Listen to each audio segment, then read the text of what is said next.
Hello, and thank you for joining us today. My name is Kristen Huddleston, and I'll be presenting on behavior, basic strategies, and supports. My colleague, Kathy Emter, will join later. The overview of this presentation includes discussing basics, developing positive behaviors, challenges, those challenging behaviors, how do we address those, consequences, how and when, setting limits, some common struggles, and tactile tools that can help in working with children with vision loss. And starting with the basic, I'm sure many of you have seen a hierarchy of needs triangle similar to this one. As you know, the bottom of the triangle are our basic needs, and those needs become more complicated as you go up. When we think about behaviors in our children, oftentimes we will see escalated or negative behaviors when those basic needs are not met. For instance, sleep. They recommend that children ages 7 to 12 get 10 to 11 hours of sleep a night. Children ages 12 to 18 get 8 to 9 hours of sleep per night. If it's been a busy time and your child has not gotten enough sleep, this may be the reason that you're seeing those negative behaviors. Another key basic is nutrition. We all know that it's very important to eat a variety of foods, focusing on healthy foods rather than those easy and sometimes fast snacks and sugars. Routines and schedules. Obviously, especially for our younger kids, but even teenagers, the more that we maintain routines and schedules, the easier it is for students, as it is for ourselves. There are times when routines and schedules cannot be followed, and you will need to set up reminders and help your child with those times. Communication with children is key. Many times in our lives we get busy and just don't take the time to sit down and talk with them. Finding out what's going on with them, how they're doing, or if there are other things that they need that we just weren't aware of. Family time. It sounds like something just for younger kids, but actually they find that having specific family time on a weekly basis, if not a daily basis, is very beneficial for children of all ages. When we look at behavior, the ideal start is to develop those positive behaviors, focusing on what we want to see from our children rather than focusing on the behaviors they exhibit that we don't prefer. At school, we set those up by, first, identifying those expectations. What is it we want to see in our students? For example, at school we focus on positive attitude, on respect, on independence. Those are some of the key words, behavior expectations that we like to see from our students. Once we've identified them, then we teach them, what does it mean to respect? What does it look like? What do I hear from you when you're respecting? What do you hear from me when I'm respecting? Aligning with teaching is modeling that, showing them, letting them see and hear what those behavior expectations look like. Then we practice them, giving the kid, which can be 5 minutes sometimes, time to practice. What does respect look like when you're standing in line in the cafeteria, when you're sitting in class and you're bored with the topic? Practicing those behavior expectations. Next and most important is the acknowledgement, catching them being good. At school we practice a 5-to-1 ratio, trying to catch those positives, notice them 5 times more than 1 to every 1 correction. So for example, a positive can be, hey, great job. I really liked how you showed your positive attitude during that. Or it can just be a smile, a pat on the back, shaking their hand, acknowledging that they're doing well and they're doing what we asked of them. Lastly, there are times when we have to review those expectations as needed. If there's a big concert at school, if we're having a special luncheon in the cafeteria, reviewing those expectations prior to those events helps students know what they need to do and show those positives. Transferring those to home is the exact same setup. You want to identify those expectations that you want at home. When you're teaching and modeling those, trying to think about the physical prompts or verbal prompts that your child might need and helping them remember what it is they need to do. Practicing again, acknowledging that 5-to-1 as much as you can and reviewing as needed. Despite setting up positive behaviors, you will encounter challenging behaviors. And here are some tips for how to address those challenging. As we said, most important is focusing on those strengths and interests of your child. Obviously not during the challenging behavior, but setting up those times, whether it's a family time, a meal time, where you're chatting with your student about what they did well, what they're enjoying, those kinds of topics. They recommend greeting your child every morning and evening with positives instead of negatives. In fact, one recommendation is called the 30-minute rule. So when you arrive home after work and they arrive home after school, that first 30 minutes just be chat time, catching up on how everybody's day was, things they're looking forward to, things that went well in their day, rather than focusing on things they need to do, how they did on their test, what kind of homework they have, did they finish their chores, those kinds of more negative focused activities. Great to see you is a recommended way to start that 30-minute rule because it focuses, it's felt more out of love than out of fear. When we say great to see you, we're showing them that we're eager, that we're excited to find out how their day was and to celebrate their day, versus focusing on their homework makes them feel it's more out of fear that maybe they don't care about their homework or that we don't think they'll be responsible and take care of it. So it's a good positive way to interact with them at the end of the day, rather than those list kind of how did you do, this is what you need to do kinds of things. Similarly, using empathy is a really important step in addressing behavior. Obviously, part of this is setting up that empathy prior to challenging behavior. The statement, I've noticed that. I noticed that you like skateboarding. I've noticed that you're doing really well in your math these days. I've noticed that your haircut looks really nice these days. Picking behaviors that you've seen shows them that you're paying attention and that you want to be involved in their lives. It helps build that empathy with your child when things are good. Then, when you have a situation where they've made a mistake, you can still use that empathy as a tool. For example, if a child breaks a window, you can start with, wow, that's a drag. I wonder how you're going to take care of paying for that. Rather than the typical lecture and, oh my gosh, this is so expensive, and kind of response that often leads to resentment from the child and frustration for us as parents. Next is replacing those lectures and warnings with enforceable statements. Lectures and warnings are tiresome for us and are perceived most of the time by children as being preached at. Enforceable statements take all of that away. Examples, instead of saying, hurry up, you can say, this car leaves in 5 minutes. Instead of saying, clean your room so we can go shopping, you would say, I'll be happy to take you shopping when your room is clean.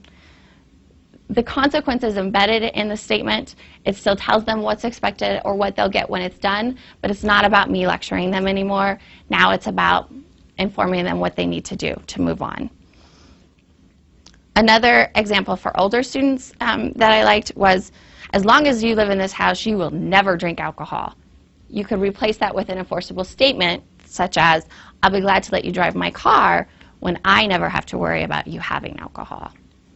Same concept, but it comes across much more empowering to students rather than us just lecturing or preaching to them.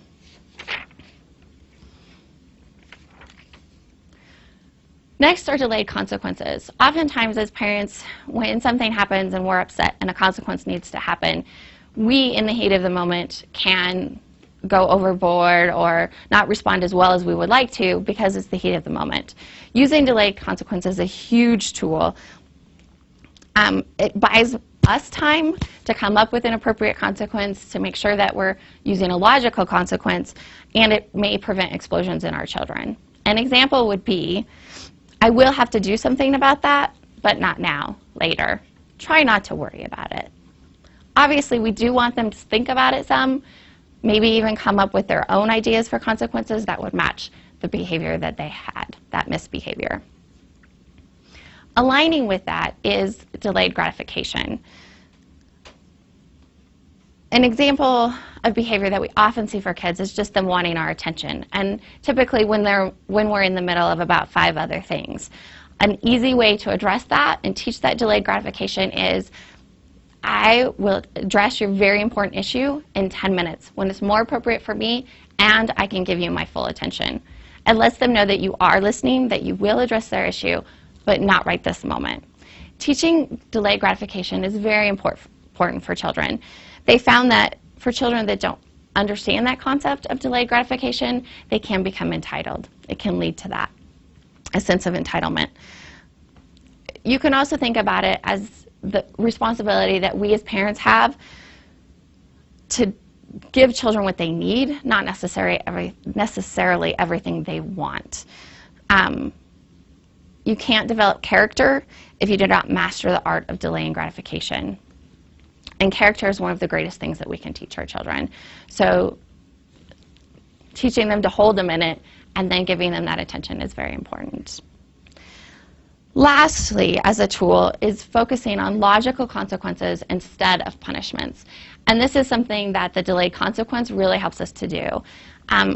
We all grew up with more of the punishment type of thing versus the logical consequence. The difference is that logical consequences are linked in a meaningful way to the misbehavior of the child versus a punishment that's just intended to make them suffer for doing something wrong.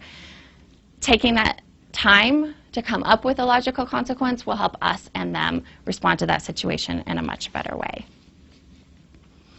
So moving into setting up those consequences versus punishments, 5 tips. Number 1, addressing the reason for behavior. When you're identifying the behaviors that you want or the behaviors that you're struggling with, first figure out why that behavior is happening. Are they using the behavior as a means to communicate? Are they using the behavior as a way to get your attention? And make sure that the consequence aligns with that reason for the behavior.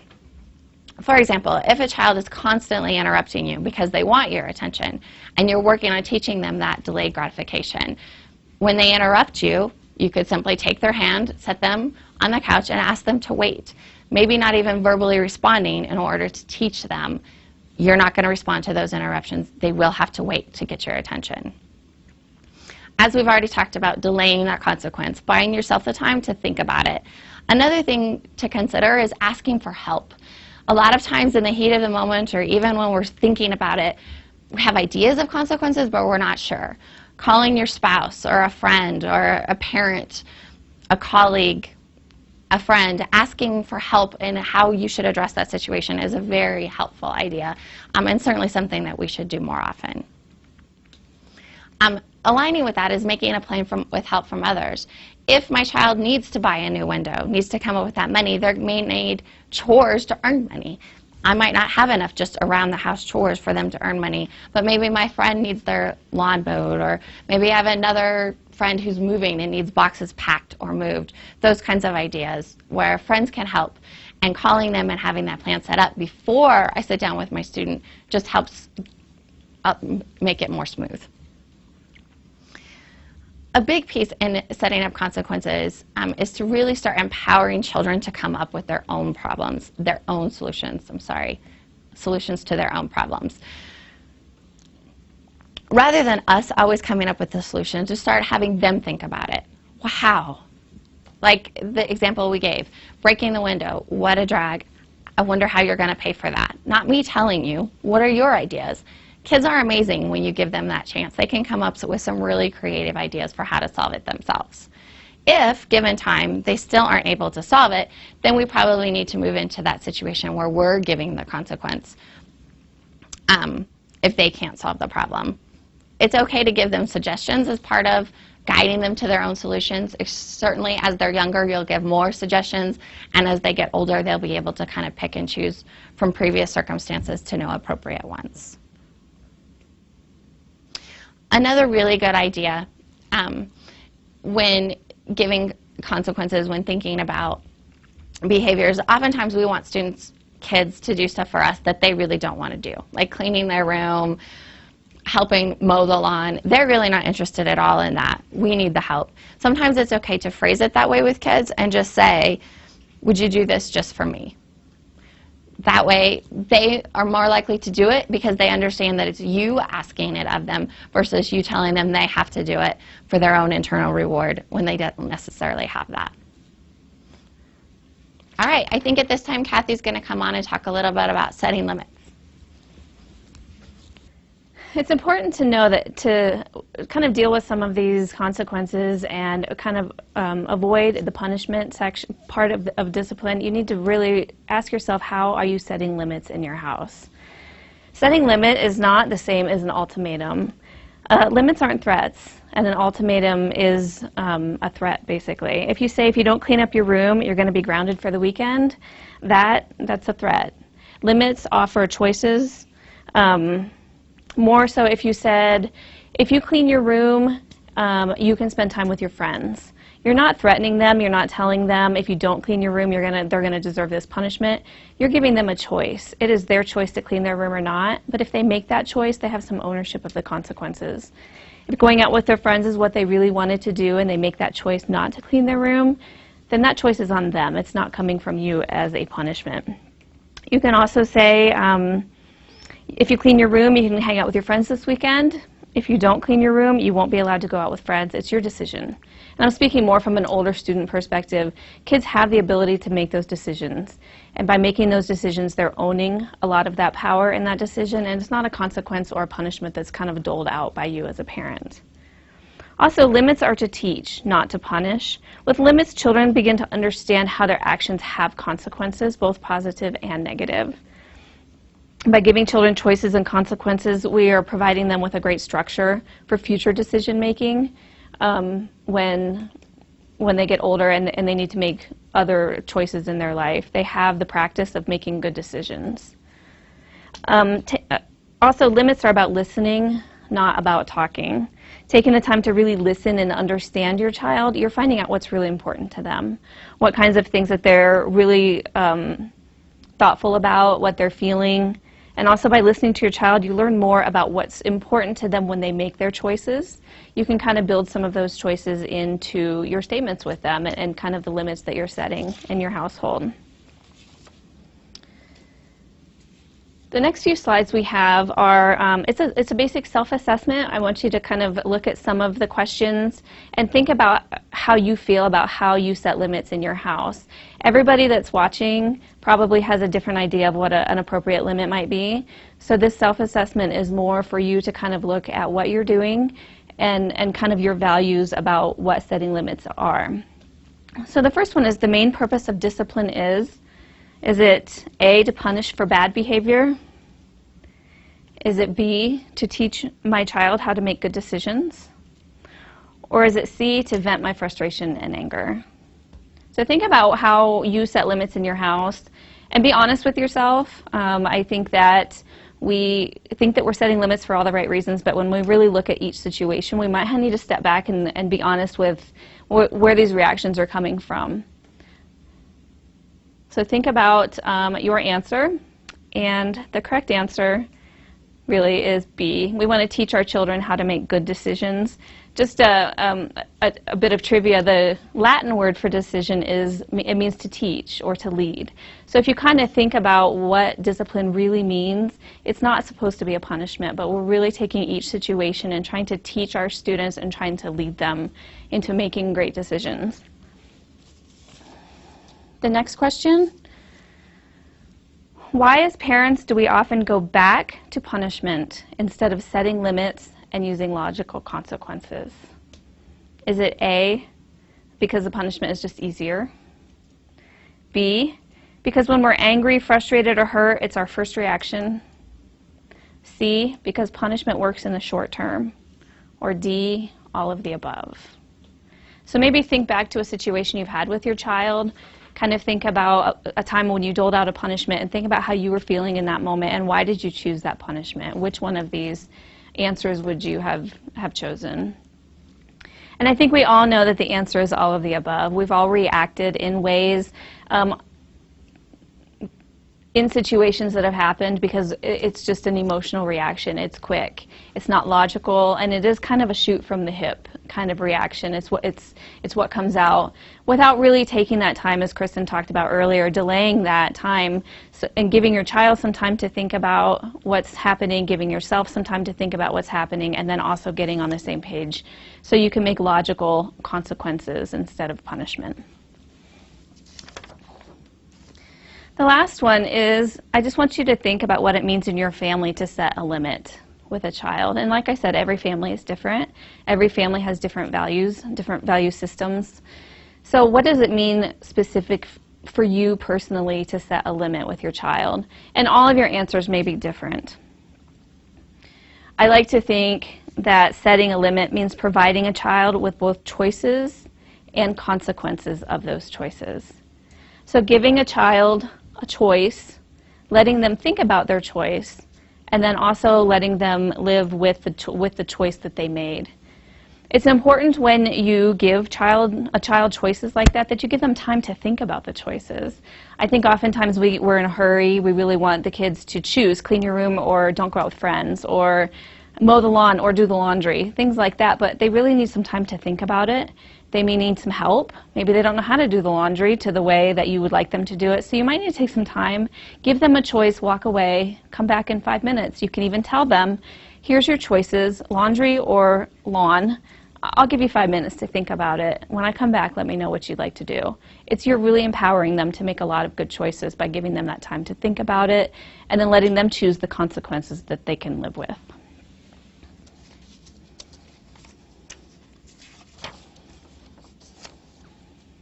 So the differences between setting limits and punishment.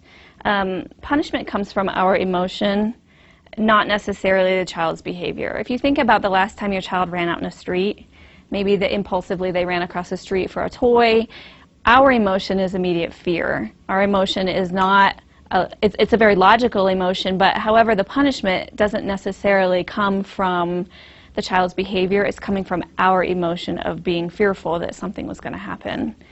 So when we feel angry, hurt, or frightened by something that our child has done, oftentimes we allow our emotion, not our logic, to dictate what kind of punishment that child is going to have. It's also easier to think of punishment rather than logic. Logic takes a lot of time. It requires us to be calm. It requires us to look at the situation from the child's perspective and also think about what's important to that child. Punishment is a quick and easy solution, although it's not always effective. Punishment, the next 2 points kind of goes together. Punishment works in the short term and limits work in the long term. Punishment, like I said, is a quick fix for what's happening right now. But if you're setting limits with your child, it's something that they're going to carry with them, not just right now, but they can carry it into their school day. They know how to develop limits within themselves in the long term. Punishment fosters a lot of resentment, especially from my experience with students that are in their teenage years. Limits foster more independence as opposed to that resentment. Speaking from the perspective of students who are blind or visually impaired, limits are important. It's important that we keep in mind that if your student is blind or visually impaired, they can have limits, and you need to have high expectations for those limits. Just because a student is blind or visually impaired, sometimes it's easy for us to want to do for them. It's quicker. It saves on frustration for them and for us. However, it's not really encouraging them to be independent.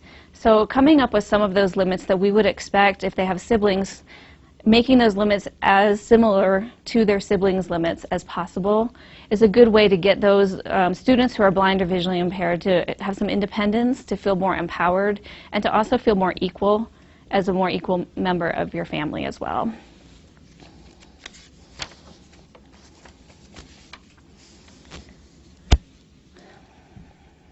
So we've talked about a lot of different ways to deal with punishment, with consequences, with limits, and now we kind of have a list of common struggles that we hear often from parents who ask us for help about how to deal with these kinds of things.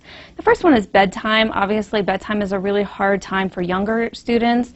Sometimes the bedtime gets pushed back an hour or 2 hours, and now they're tired, going back to what Kristen was talking about, those basic needs. Sometimes they're too tired to even be logical for themselves. It's not recommended that you go back to a regular bedtime immediately with those younger kids. If they're an hour outside of their bedtime, the next day try to just go 15 minutes earlier. Then the next day try to go 15 more minutes. Of course, a natural consequence for older students at bedtime is that they're going to be tired. They need to get up in the morning, they need to come to school, they need to do their homework. They have all of these expectations for them that they can't complete if they're just tired. The next one is homework. Again, keeping in mind the trick that Kristen was talking about, the 30-minute rule. When your child walks in the door and the first thing you say to them is, do you have homework?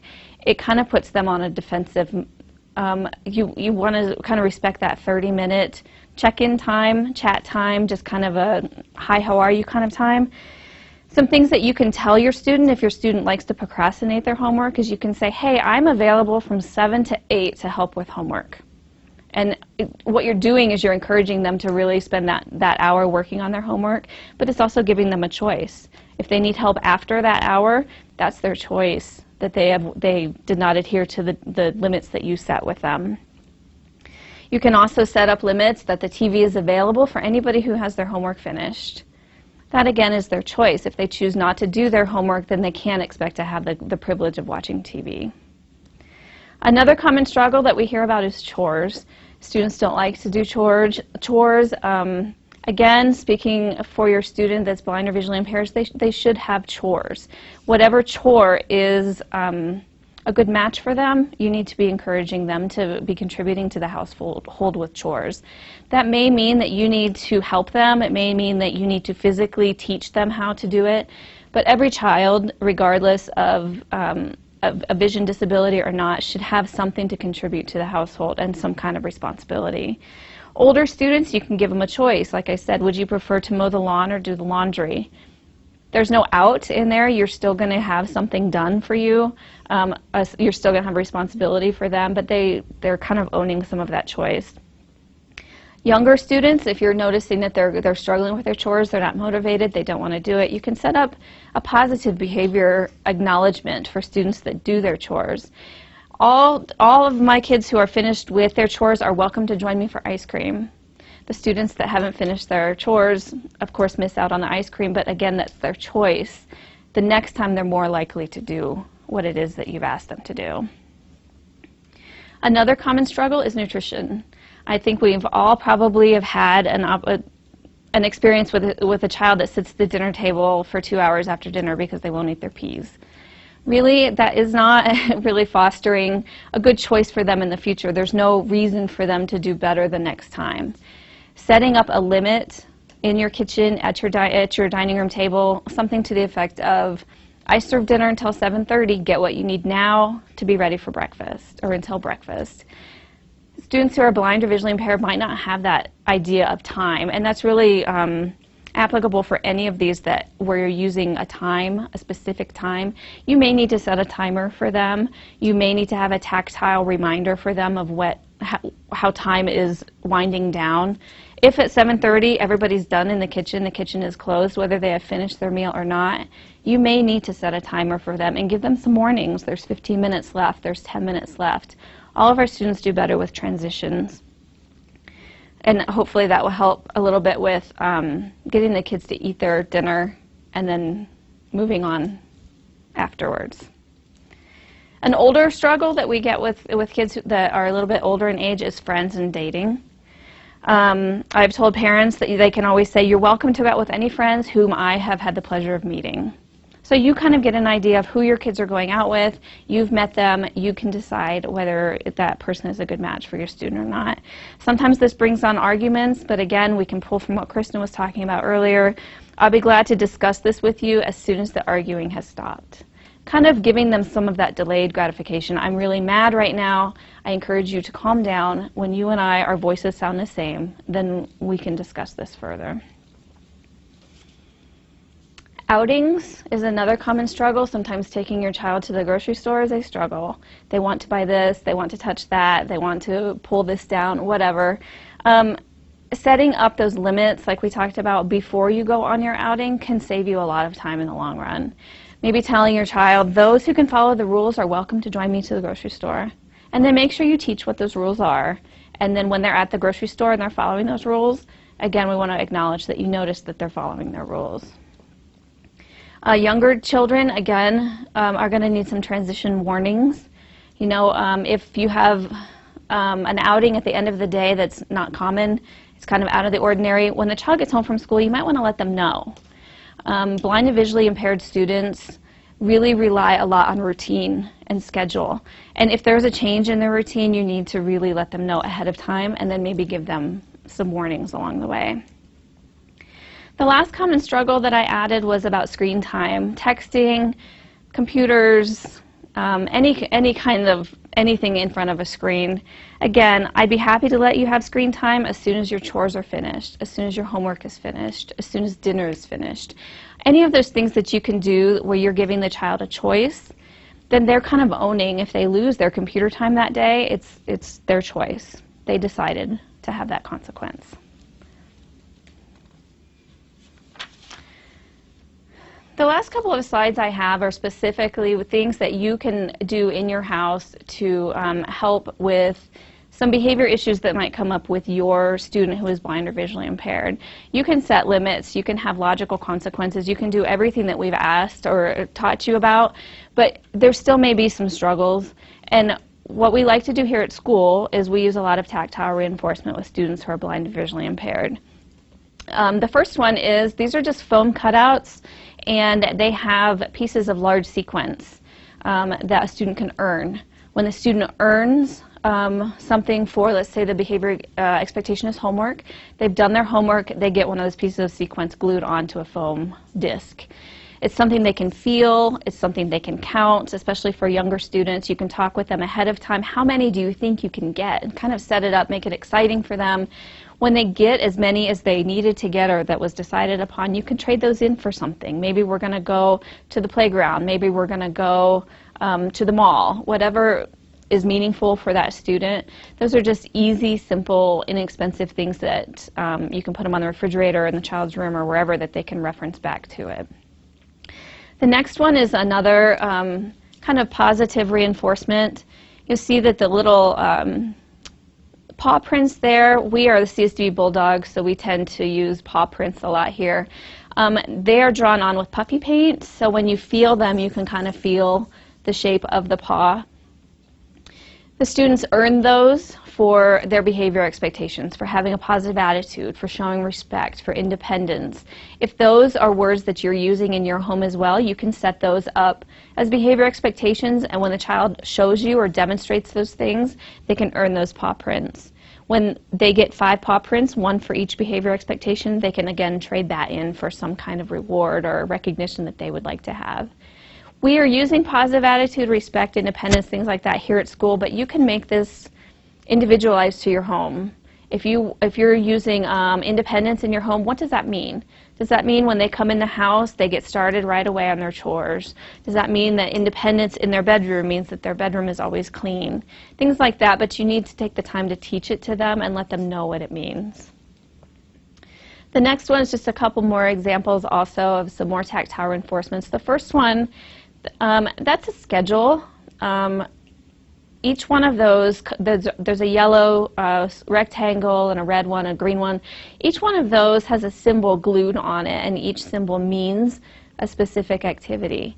For example, the yellow rectangle has a little chain. It's like a necklace chain glued onto it. So a child that is blind or visually impaired feels that, and they know that that is representative of the playground. The next one is half of a rubber ball cut in half, and that's glued on there, and they know that that means gym.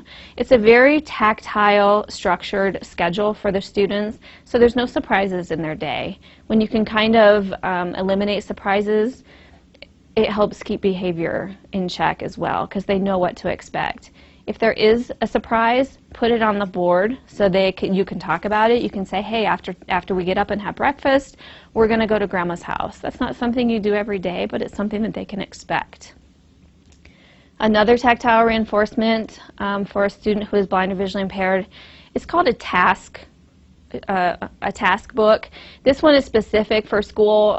Basically what it means is if the student works first, then she gets a break, and a break for her is a snack item. You could easily modify this at home. You could change work into laundry.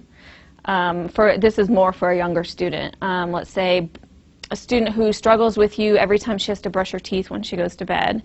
Maybe if it brushes her teeth, then the fun item, the break item, is maybe a story with mom. Something like that. You just want to give them the idea of, if I do this, then I have this. But if I don't do this, there's a consequence. I don't get this thing that I wanted. And I think there's one more, the last one. These are just as simple as pennies in a jar. Some students they can earn pennies towards something that they would like to buy, but again, you have to set up that limit, set up that expectation of what are they earning pennies for.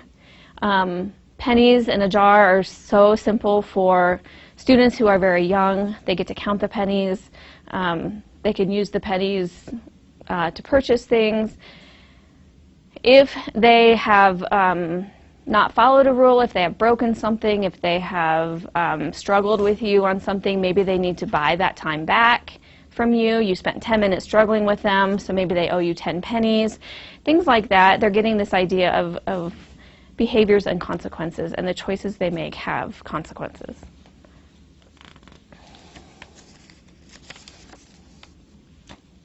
So in closing, kind of to wrap up everything that Kristen and I have covered, you do want to confirm that their basic needs are being met. Again, those are so important. All of us have basic needs, and if we're not having our basic needs met, then we certainly can't interact with our children. I love it on airplanes when they say, put on your own oxygen mask first before you put it on your child. If you are not feeling like your basic needs are being met, then you are not there to help them. So make sure that you're taking care of yourself as well. Encourage positive behaviors. Again, acknowledging, we talked about that 5-to-1 ratio. The 5 positives acknowledge what your student is doing well, and that's going to increase the likelihood that that child is going to do those same behaviors again. We gave you some things to kind of put in your tool bag, kind of resolving some of those challenging behaviors. What do you do when those challenging behaviors come up? We've given you some very specific statements that you can use in some of those challenging situations. Always looking at giving the child a choice with clear, logical consequences, and then allowing the child to choose which consequence they can live with. Again, consequences, it's their choice. A punishment comes from us. A logical consequence is something that they would be able to do and to learn from, so that they're less likely to have that behavior again. Setting limits versus punishing, using those limits as opposed to punishment. Setting those limits are very logical. They're not coming from our emotion, and they're very long-term, as opposed to using those punishments that are emotionally driven and are kind of a quick fix in the moment. And then lastly, tactile aids. Some of your students may need some additional support when it comes to this. Providing visuals for students that are visually impaired, some tactile aids, some physical reminders, things like that. We can't assume that the student knows exactly what we're talking about just verbally. We might need to kind of figure out different ways to be creative and kind of match the student where they are, so that they can kind of internalize some of that behavior, and it's more likely to stick, and that you'll see that behavior carried out in the long run. So we thank you for joining us today. Hopefully we've provided you some ideas of some ways to deal with some challenging behaviors, and we wish you luck. Thanks.